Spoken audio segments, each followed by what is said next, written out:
Let's talk about, first and foremost, the importance of the sacral chakra. Because it's essentially what makes you a generator.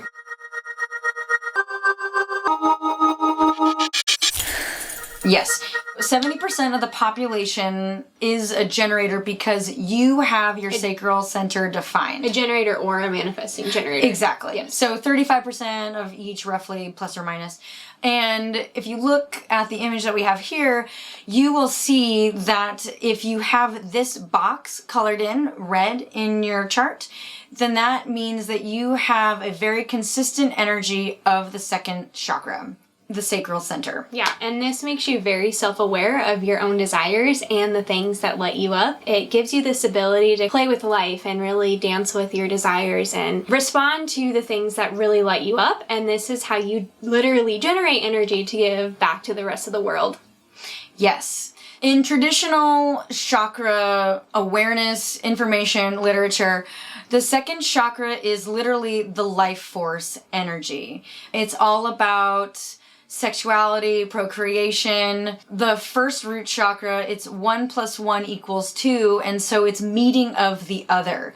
It's the point from the first chakra meets another point, the duality, and it creates a line, and then there's a wave that then stimulates the creative movement and force. It is traditionally associated with water. The first chakra is associated with earth and solidity and stability. The second chakra is movement and moving forward in space and time. Without the second chakra, there would be no time or space. It would just be a stagnant one unity perspective.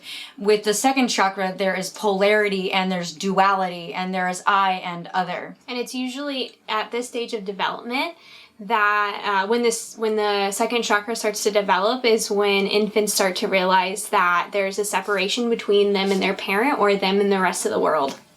Here in the sacral chakra, you have unity meets duality, where stillness becomes movement. It's the opposites of attract. You are the motivating force for growth and change through your continual movement. You might find that having a defined sacral chakra, you need to move.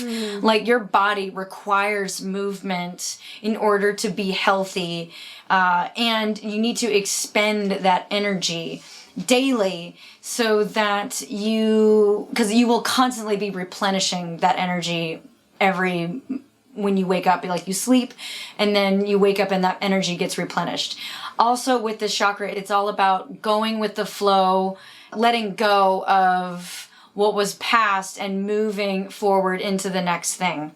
Right, because you're actually not supposed to be initiating things. So for you kind of get clear on what it is that you want and what lights you up, and you wait for the universe to bring you signs and synchronicities and things to respond to and say yes to, so long as those are things that make you excited and kind of invigorate your energy and have an expansive force for you. Yes. Being receptive because it's I and other. So you will be focusing on yourself and your own creative process because you have that naturally regenerative inside of your design and your blueprint in your DNA makeup. And then this duality is requiring another to come to you, being delivered, and the matrix is being pulled to you that gives you an opportunity to respond to the external world. Absolutely. And because of this duality and because you have this life force energy that magnifies and attracts other people into you, you likely learned at a young age that other people were reliant on you for your energy. And because of that, you were likely praised for maybe doing things that you didn't want to do or things that you didn't like to do in order to make others happy or to satisfy what other people were wanting. So that's usually a huge part of the deconditioning process as a generator, is understanding that your energy doesn't have to be used in a self-sacrificing way, but rather when you follow the things that light you up, it creates a positive reinforcement cycle where you say yes and respond to things and it lights you up, and then the universe brings you more and it brings you more and it draws more people in, and it allows you to uplift other people to the maximum of your potential. So you're also here to be very self-aware about what your desires are.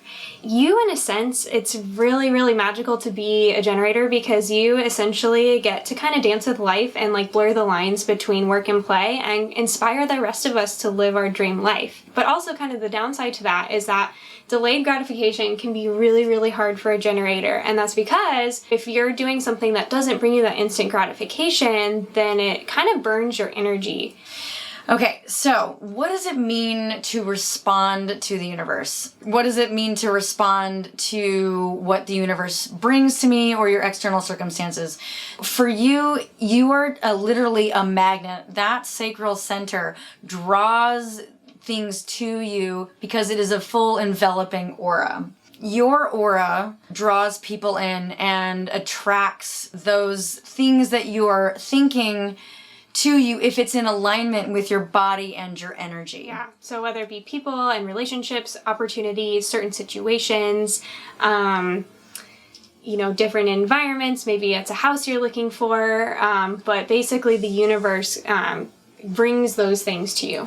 And you'll notice that if you have a thought in your head and yet there are no signs or synchronicities or clues from the universe to give you some help to validate that those thoughts are supported by the universe, you might feel a little bit frustrated, but that's just an opportunity for you to recognize that maybe there's something better for you that is coming or being delivered to you. Not to get stuck on what's not happening or not getting stuck on having instant gratification of what you think you want, but following the path of the clues, the signs and the synchronicities of what your soul wants, and trusting that the universe is delivering to you exactly what you need, not necessarily what you think you want. Because this is really important. Living in your human design effectively and in alignment creates for you less frustration because we're training ourselves to think from our bodies and using the clues within our bodies and within the depths of what's underneath and below the neck to use our brain to filter that information and process it to find out what's important for us or what is in alignment for us of what we are meant to choose.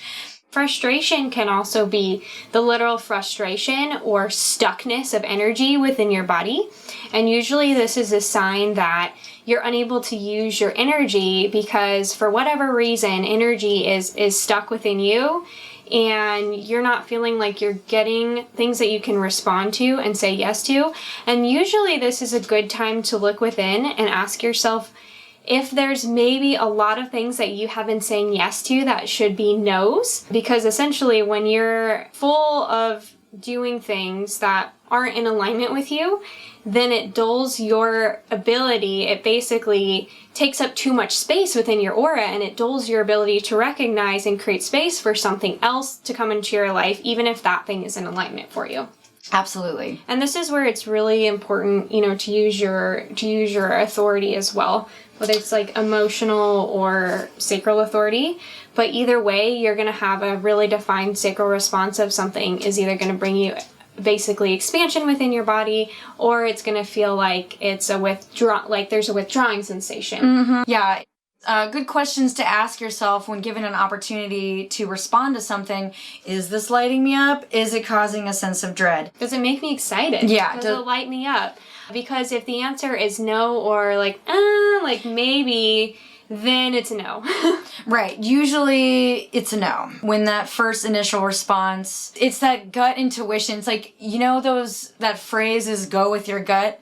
That is designed and made for you. Not for everybody, but definitely for you. Definitely for you. Because our gut intestines, they're actually considering it a brain. There is awareness centers, nerve centers. It's our body's first or maybe second brain even. It could be our first because that probably developed first before we got the actual this for expanded consciousness. Because it goes with survival and instinct, combining with our spleen and our sacral center. We'll talk more about authorities in our authority videos of what the specifics are for making decisions. But for right now, it's knowing what to respond to. And for you, it might be listening to your sounds of your that could be a potential, or it could just be an internal feeling that you experience. Yeah, because when you go, like that, you can like literally feel the energy rising within you when you go, It's a withdrawing sensation. So it's basically trying to protect your body from saying yes to that because it's telling you to say no. And where generators get themselves into a lot of trouble is when they've been thinking about something that they desire or something that they want to manifest into their lives, and something comes along and it like meets their criteria for what they're manifesting, and they say yes to it even though it's supposed to be no. They're trying too hard with their mind, when in reality, if they were to really truly get true with themselves and see if it gives them an expansive response, a lot of times it's a no, because the universe is going to bring you something that's even better. Right. It's either yes or something's better, and it's okay for you to say no. This is an opportunity for you to be really clear with yourself. I would consider this type to be active and receptive. You're like this this blend because you do have this generative ability to keep things going and keeping some type of consistency with your work and your purpose in life. That is a huge question for you, is discovering what your purpose is and what are you here to contribute to the world. So when it's waiting to respond, it doesn't necessarily always mean doing nothing. And this is just to clarify it's not doing nothing. It's responding to immediate tasks in your environment. Like, in order for you to create space for something new, sometimes you need to clean out your closets, organize your house, bring stuff to the thrift store, or just clearing out the old and bringing and allowing space for the new. It's always taking care of immediate tasks. And I found that I have a generator partner. If he's ever down or out or bummed out about something, I always tell him, well, let's focus on a task, or like, what can you do that's a pressing, that would help you get to where you're going, whether it's something small just to get you to move that energy, because it's all about movement. If you're feeling stuck or stagnant, what little things can you take care of to focus on yourself, but then also moves the energy to get you in the right direction to where you're trying to go. Yes. Oh, I love that. Yeah. I love that. Yeah. It's all about moving the energy, because the center is all about movement. Yeah. And it could be, I don't know, like mowing the yard. It could be anything, any type of like productivity. And productivity in general just makes you feel better. Yeah. If you're feeling like lost or confused, wondering what your life purpose is, that is a huge question